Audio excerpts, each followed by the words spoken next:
یہ ویڈیو آپ نے لازمی پوری سننی ہے اور سمجھنی ہے۔ پاکستانیوں، عمران خان نے کہا تھا کہ خوف کے بتوں کو توڑ لو۔ آپ نے ابھی تک خوف کے بتوں کو نہیں توڑا۔ 5 اگست فیصلے کا دن، یا تو حکومت جیتے گی جو کہ اسٹیبلشمنٹ ہے، یا تو پھر عمران خان جیتے گا۔ اب پاکستانیوں، اگر آپ 5 اگست کو اپنے گھروں سے نہ نکلے تو آپ اور آپ کے آنے والی نسل اسٹیبلشمنٹ اور حکومت کی غلام بن کے رہے گی۔ اگر آپ اپنے گھروں سے نہ نکلے تو آپ کی آنے والی نسل ہمیشہ غلامی کی زندگی گزارے گی۔ آپ اپنی عزتوں کی حفاظت بھی نہیں کر سکو گے۔ ان چوروں لٹیروں کو جو بھی عورت پسند آئے گی یہ اس کے ساتھ ظلم کریں گے اور آپ کچھ بھی نہیں کر پاؤ گے۔ پاکستانیوں، آپ سب کو پتہ ہے کون حق کے اوپر ہے اور کون ظلم کر رہا ہے۔ آپ نے 5 اگست کو اپنے گھروں سے نکلنا ہے اور آپ نے اپنے ملک کی آزادی کے لیے نکلنا ہے۔ آپ نے اپنے بچوں کے مستقبل کے لیے نکلنا ہے۔ آپ نے عمران خان کے لیے نکلنا ہے۔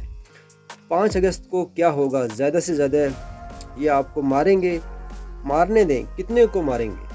آزادی تو ویسے نہیں ملتی، جیسا کہ عمران خان نے کہا تھا، آزادی پلیٹ میں رکھ کر نہیں دی جاتی، آزادی کے لیے قربانیاں دینی پڑتی ہیں۔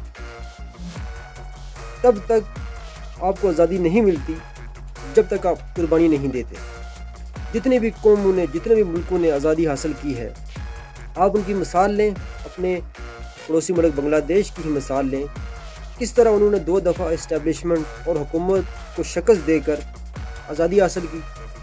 جو قومیں ڈٹ جاتی ہیں ظلم کے خلاف، وہ قومیں آزادی حاصل کرتی ہیں۔ اگر آپ ڈرتے ہیں کہ وہ آپ کو مار دیں گے، اسٹیبلشمنٹ یا حکومت، یا آپ کو جیل میں ڈال دیں گے، اگر آپ اس خوف کی وجہ سے حق کے لیے نہیں نکلتے ہیں تو آپ اپنے ملک اور قوم کے مجرم ہیں اور آپ اپنے بچوں کے مجرم ہیں، کیونکہ آپ حق کے لیے نہیں کھڑے ہوئے۔ کیونکہ آپ کا دین آپ کو سکھاتا ہے کہ حق کے لیے کھڑے ہو جاؤ، بے شک آپ کی جان ہی کیوں نہ چلی جائے۔ اگر آپ کی جان چلی جائے گی تو کیا ہوگا؟